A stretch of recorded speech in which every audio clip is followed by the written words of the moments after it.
Integrimi i Ballkanit Perëndimor lidhet drejt për drejt me sigurinë dhe unitetin e Europës. Në një intervistë për median austriake Die Presse, kryeministri Edi Rama rikonfirmoi angazhimin për antarësim brenda 2030-s. Ai thotë se ndryshe nga e shkuara kur përballej me vetot e shteteve anëtare, tashmë Tirana ka mbështetjen e Brukselit. Megjithatë, prioritet mbetet transferimi i njohurive nga kontinenti i vjetër. Nuk e bëjmë këtë detyrë shtëpie për t'i kënaqur ata. E bëjmë këtë detyrë për të ndryshuar Shqipërinë dhe për ta bërë Shqipërinë më evropiane, më demokratike, më të bazuar në institucionet e veta dhe jo tek personalitetet e veta.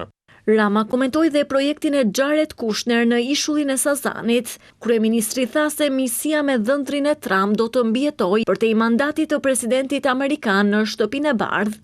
Mendoj se ky është një investim dhe kjo është një miqësi që zgjat shumë kohë, prandaj do të mbijetojë edhe pas Trumpit, kështu që nuk është as pak një miqësi politike. Kjo ishte ajo që thash atëherë dhe kjo është ajo që po them tani. Sa i përket përplasjeve politike në Shtetet e Bashkuara mes Donald Trump dhe George Soros, Rama tha se preferon të mos komentojë apo të përfshihet në këtë debat, ndonse e cilëson Shqipërinë, shtëpinë e të gjithë miqve të saj.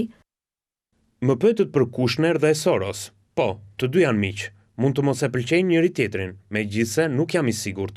Megjithatë, bëhet fjalë për ta, nuk bëhet fjalë për mua.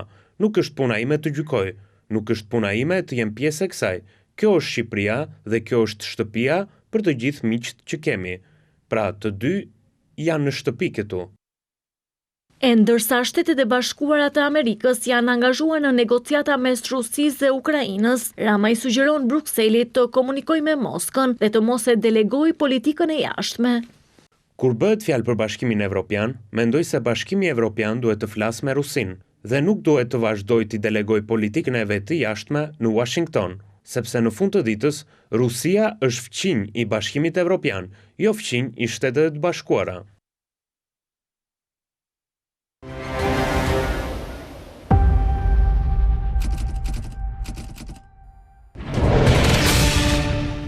Kjo është deklarata e kryeministit pak ditë më parë në kryesorën austriake Die Presse të Vienës. Natyrisht do të pyes ambasadorin Bimo pse pikërisht e bëri këtë deklaratën në shtypin e Austrisë, një vend i njohur për temi për asnjanësinë e tij kur vjen puna me pamja ushtarake, nuk është me antar i NATO-s, por Saliko nuk është e parë që Rama bën deklarata të tilla lidhur me këtë çështje.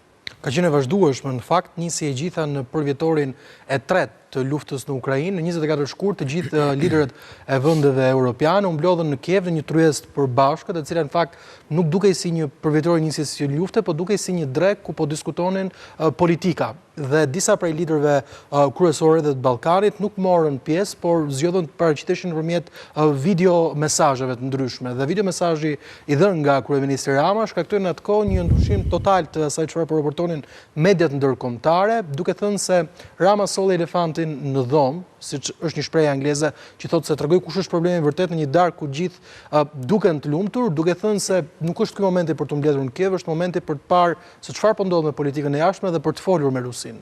Nuk duhet lini që Shtetet e Bashkuara të Amerikës vendosin për fatin e të gjithëve ne dhe mbi të gjitha kur e kemi mundësinë të flasim me to. Nëse me Rusinë nuk e kishim këtë mundësi, drejt kësaj duhet shkojmë me Amerikën dhe të bëhemi pale këtyre bisedimeve.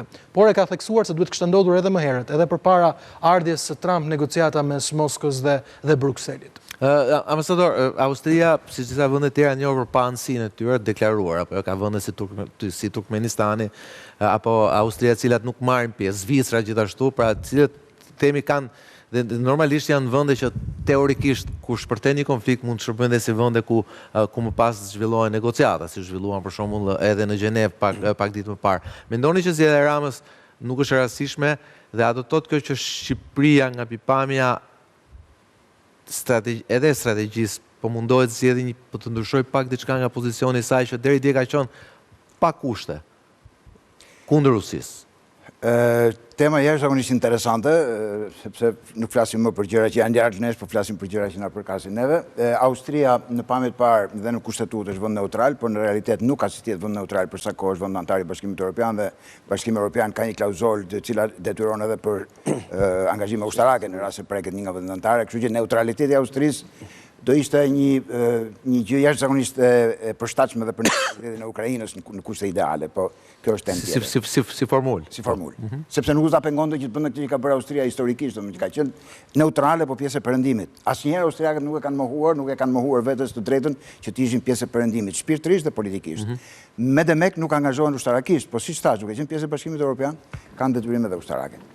Ajo që më shoqëroi pyetjen me një buzëqeshje është sepse vjen një deklaratë jashtëzakonisht e duhur nga ana e kryeministit Rama për çështjet ndërkombëtare më të rëndësishme të ditës, mbasi në takimin pas asaj që ka thënë takimin midis dy qeverive Shqipëri-Itali, ku tha që nuk kemi nevojë për komisioner. Pra, nga një qëndrim pasiv, krejt, për sa i përket politikës jashtme, dalim një qëndrim super aktiv, por është njerëzore të ndryshosh edhe aq më tepër kur ndryshon për mirë. Problemi që do të thosha unë është që shtetet e mëdha të Europës, nuk po e përmend me emra, kanë humbur jashtëzakonisht shumë kredibilitet për të qenë konstruktiv në propozime për të ardhmen. Dhe zoti Rama ka bërë një gjë të jashtëzakonisht pozitive, duke marrë një iniciativë, por ajo që mendoj unë të mos ishte përçarse, do duhet që të ketë sa më shumë koordinim midis vendeve të llojit, le të themi vendet vegjël të Europës, të jenë sa më në të njëjtën gjatësi vale lidhur me këtë çështje dhe kanë shumë më tepër kredibilitet se sa këto që drejtojnë Bashkimin Evropian. Në mënyrë të veçantë do thosha presidentja dhe zonës presidentja dhe profesionistë e lartë për çështjet e politikës jashtme. Janë totalisht diskredituar, sidomos me këto që kanë ndodhur në Gaza, me qëndrimet që janë mbajtur këtu e atje për çështjet e politikës